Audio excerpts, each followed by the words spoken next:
कपिल जी, मैं आपको धन्यवाद देता हूं और ये फिल्म बनाने के लिए, ये वेब सीरीज बनाने के लिए बहुत बहुत धन्यवाद। कहां का सत्यमेव जयते, कहां का सत्यमेव जयते, कहां का सत्यमेव जयते। सुप्रीम कोर्ट के जजेस, हाई कोर्ट के जजेस जरूर इसको देखें और आत्मचिंतन करें कि भारत की न्याय प्रणाली कहां पहुंच गई है। भारत में टोटल 5 करोड़ केसेस तो वो हैं जो district court, high court, supreme court में है। इसका मतलब 5 करोड़ परिवार न्याय की आशा में बैठा हुआ है। ऑन एन एवरेज एक परिवार में 6 आदमी रख लीजिए, तो यानी 30 करोड़ लोग न्याय की आस लगाए बैठे हुए हैं। 30 करोड़ का मतलब एक अमेरिका, 30 करोड़ का मतलब 15 ऑस्ट्रेलिया, 30 करोड़ का मतलब 7 कनाडा, 30 करोड़ का मतलब 1.5 ब्राजील। इतने लोग भारत में न्याय की आस में बैठे हुए हैं। और ये 5 करोड़ केस तो वो हैं जो district court, high court, supreme court में है। इसके पैरेलल हमारे देश में एक और जुडिशियल सिस्टम है, उसको कहते हैं तहसीलदार, एसडीएम, एडीएम, डीएम, कमिश्नर, जहां पे चकबंदी के मुकदमे चलते हैं। वो इस 5 करोड़ में काउंटेड नहीं है।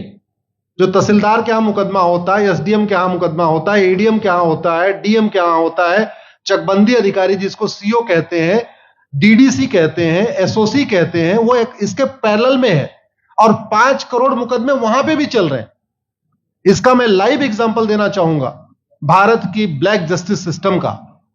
1985 में जौनपुर में एक 10 बीघे जमीन का मुकदमा शुरू हुआ था। अभी वो सबसे नीचे पायदान पे है, जिसको कहते हैं चकबंदी अधिकारी।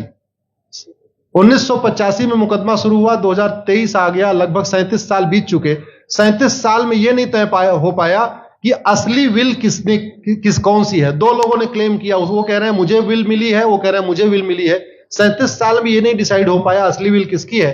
अगर मान लीजिए आज डिसाइड हो जाए तो सीओ के बाद एसओसी, एसओसी के बाद डीडीसी, डीडीसी के बाद हाई कोर्ट, हाई कोर्ट के बाद सुप्रीम कोर्ट, यानी अभी 35 साल और लगेगा, 70 साल लगेगा। सेकंड जनरेशन मुकदमा लड़ रही है, ऑलरेडी सेकंड जनरेशन मुकदमा लड़ रही है और इसी स्पीड से काम हुआ तो मुझे लगता है थर्ड जनरेशन आके मुकदमा जाके तब जाके सुप्रीम कोर्ट पहुंचेगा। दूसरा एग्जांपल, एक ग्लेरिंग एग्जांपल आपको देता हूं। 1971 के वॉर में पाकिस्तान में बम फेंकने वाले, पाकिस्तान के फौजियों के बहुत सारे बैंकर तोड़ने वाले एक कर्नल कबोत्रा है, पंचकुला में रहते हैं। दुश्मनों को उन्होंने दांत तोड़ दिए।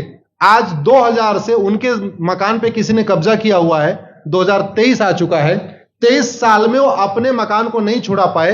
अभी मामला पंचकुला की डिस्ट्रिक्ट कोर्ट में है, उसके बाद चंडीगढ़ हाई कोर्ट जाएगा, फिर सुप्रीम कोर्ट जाएगा। तो 23 साल में वो सबसे नीचे पायदान पे है।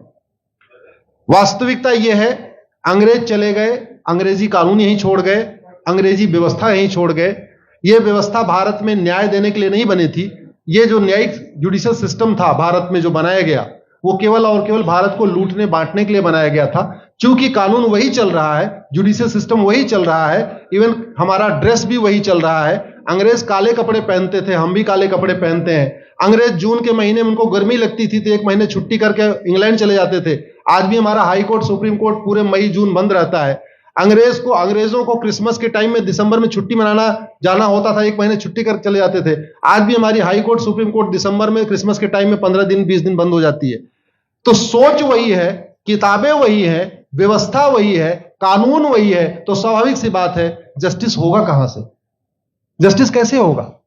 हम 2023 में 1860 का इंडियन पिनल कोड लेके घूम रहे, 1861 का पुलिस एक्ट लेके घूम रहे, गवाहों के बयान 1872 के कानून से हो रहे।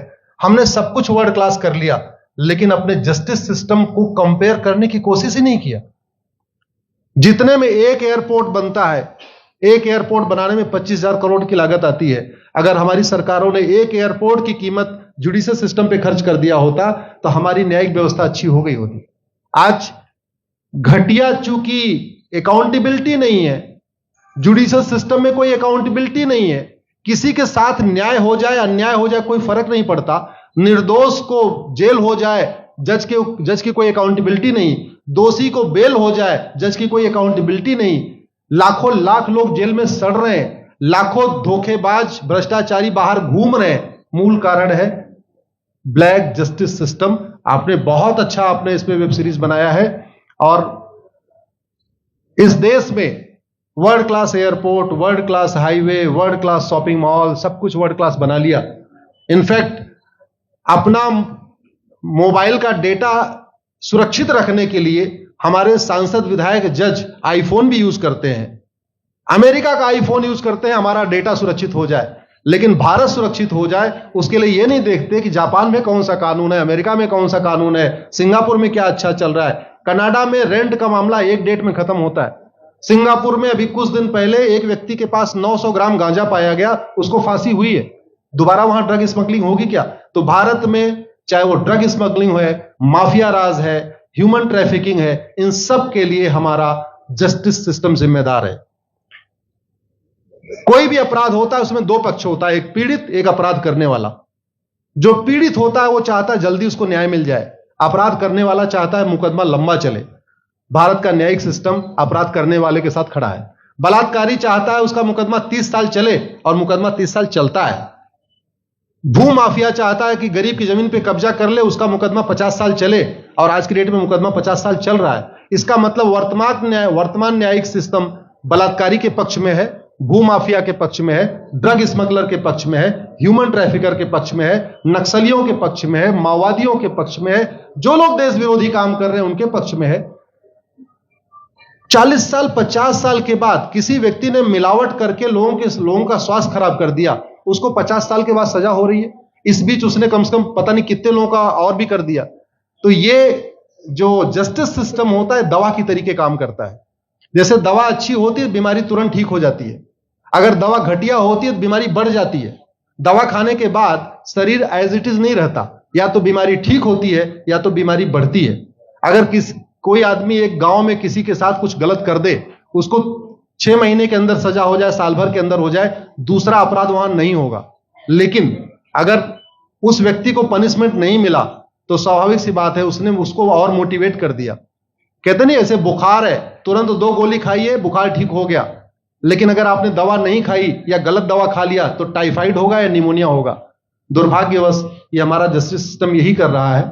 आज की डेट में जितनी समस्याएं हैं, चाहे वो घूसखोरी है, जमाखोरी है, मिलावटखोरी है, कालाबाजारी है, नशा तस्करी है, मानव तस्करी है, सोना तस्करी है, ड्रग स्मगलिंग है, या नक्सलवाद है, या माओवाद है, या कट्टरवाद है, जो भी समस्याएं हैं, उसका एक बहुत बड़ा कारण यह है कि हमारा जस्टिस सिस्टम उसको टैकल नहीं कर पा रहा है, उसको पकड़ नहीं पा रहा है, और इसीलिए भारत में अराजकता है। मैं तो इतने जानता हूं, ऐसी कोई बीमारी नहीं जिसकी कोई दवाई नहीं, ऐसी कोई समस्या नहीं जिसका कोई समाधान नहीं। हम हर चीज के लिए बाहर से चीजें खरीदते हैं, तो हम ये क्यों नहीं देख रहे हैं कि आखिर चाइना का जस्टिस सिस्टम कैसा है, सिंगापुर का कैसा है, कनाडा का कैसा है, फ्रांस का कैसा है, और अमेरिका का कैसा है। हम क्यों नहीं बेस्ट प्रैक्टिसेस उनकी अडॉप्ट कर लेते। दुनिया के कई देशों ने नार्को पॉलीग्राफ ब्रेन मैपिंग कानून बना दिया।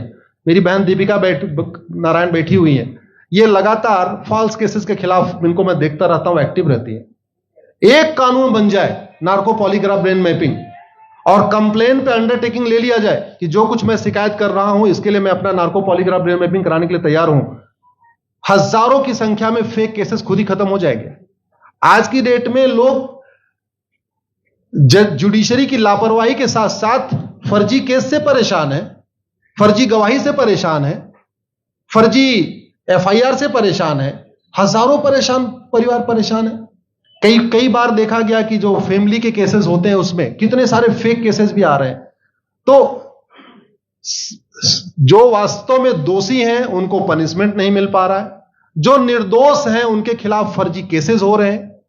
आज की डेट में गांव में एक दबंग अगर जमीन कब्जा कर लेता है, किसी की हिम्मत नहीं पड़ती उसके खिलाफ कोई गवाही दे दे। लोगों को अपनी जमीन छुड़ाने में 30 साल लड़ना पड़ रहा है, 35 साल लड़ना पड़ रहा है। अगर 30 साल 35 साल के बाद कक्कड़ जी उसको अपनी जमीन मिल भी गई तो उसके साथ न्याय कहां हुआ? 35 साल में उसका टाइम बर्बाद हो गया, 35 साल में उसका पैसा बर्बाद हो गया, 35 साल वो मेंटल ट्रॉमा में रहा, 35 साल उसने तारीख पे तारीख झेली है। और मैं तो डिस्ट्रिक्ट कोर्ट में कई बार जाके देखा, ऐसे परिवारों को देखता हूं जिनके पास बस से आने के लिए पैसा नहीं है, साइकिल से आते हैं। ऐसे परिवारों को देखता हूं जो चाय नहीं पी सकते अपने पैसे से, बेचारे घर से रोटी बांध के और अचार लेके आते हैं, लेकिन वहां मजबूरी में वकील को पैसा देते हैं। तो हमारी कोर्ट कचहरी वास्तव में दलाली का अड्डा बन गया है। हमारी कोर्ट कचहरी भ्रष्टाचार का अड्डा बन गया है। और मैं दुख के साथ कहना चाहूंगा, अदालतों में न्याय हो नहीं रहा है, बल्कि न्याय बिक रहा है। जिनके पास पैसा है, वो उन्होंने कितना बड़ा क्राइम किया हो, मर्डर किया हो, रेप किया हो, उनको जमानत हो रही है। और जिनके पास नहीं है, वो बेचारे जेल में सड़ रहे हैं। कई बार तो देखा गया, मैंने मेरे मर्डर किया एक्स अनंत सिंह ने, लेकिन एक्स अनंत सिंह बाहुबली थे, उन्होंने थानेदार को 20 लाख रुपए दिया, वो वाई अनंत सिंह को लेकर जेल में डाल दिया। नाम वही है। अब उसके बाद क्या हुआ, 20 साल मुकदमा चला और फिर सबूत के अभाव में छूट गया। तो जिसने मर्डर किया वो तो कभी जेल गया ही नहीं। एक निर्दोष जेल गया, 10-20 साल के बाद उसने अपना जमीन बेचा, सब कुछ किया, मां बाप सब कुछ तबाह हो गए, फिर वो सबूत के अभाव में छूट रहा है। तो सबूत के अभाव में अगर 20 साल के बाद छूट भी गया हो, उसका 20 साल कौन लौटाएगा? उसके 20 साल के लिए कौन जिम्मेदार है? उसके 20 साल जो बर्बाद हुआ, उसके लिए संविधान की शपथ लेने वाले जिम्मेदार हैं। संविधान के प्रियम्बल में लिखा है, हम आपको जस्टिस देंगे, हम आपको न्याय देंगे। न्याय देने की जिम्मेदारी किसकी? जिन्होंने शपथ लिया। शपथ कौन लेते हैं? जजेस लेते हैं, सांसद, विधायक, मंत्री लेते हैं। तो आज की डेट में अगर लोगों को न्याय नहीं मिल रहा है, तो इसके लिए वही जिम्मेदार हैं जो संविधान की शपथ लेते हैं। संविधान की शपथ लेने वालों को वेतन, भत्ता, गाड़ी, बंगला इसीलिए मिलता है कि लोगों को न्याय मिल सके, फास्ट जस्टिस मिले, कंप्लीट जस्टिस मिले। अनफॉर्चुनेटली कंप्लीट जस्टिस मिलने में तो 50-60 साल लग जाता है, फास्ट जस्टिस तो सपना हो गया है। इसलिए आज आपने जो ये वेब सीरीज बनाई है, मैं आपको धन्यवाद देता हूं। एक ऐसे विषय पे जिसपे कोई टच नहीं करता, लेकिन जिससे करोड़ों लोग पीड़ित हैं। मैंने कहा ना, 5 करोड़ लोग सीधे district court, high court, supreme court के केसेस से पीड़ित हैं, और 5 करोड़ मुकदमे एसओसी, डीडीसी, तहसीलदार के यहां चल रहा है। तो अगर 5 करोड़ से 30 करोड़ लोग इधर पीड़ित हैं, तो उधर भी पीड़ित है। वास्तव में बहुत बड़ी संख्या भारत में इसी से पीड़ित है।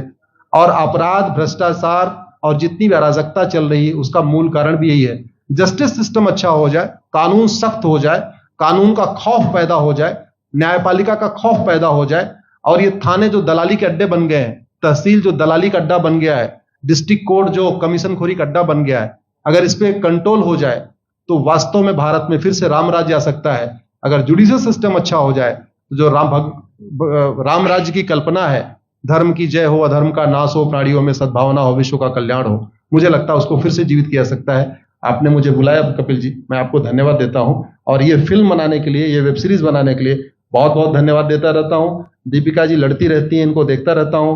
बहन नेहा जी आई हैं, ये अपने गानों से मुझे लगता है बहुत अच्छा आप लिखती हैं। और इसी तरीके से कड़वा सच आप लिखते रहिए, कड़वा सच गाते रहिए। लोग आज की डेट में, यंग जनरेशन कड़वा सच सुनना चाहती है। मीठे झूठ ने इस देश में शुगर, डायबिटीज पैदा कर दिया। भारत केवल लोग डायबिटीज से नहीं पीड़ित हैं, बल्कि हमारी व्यवस्था को डायबिटीज हो चुका है।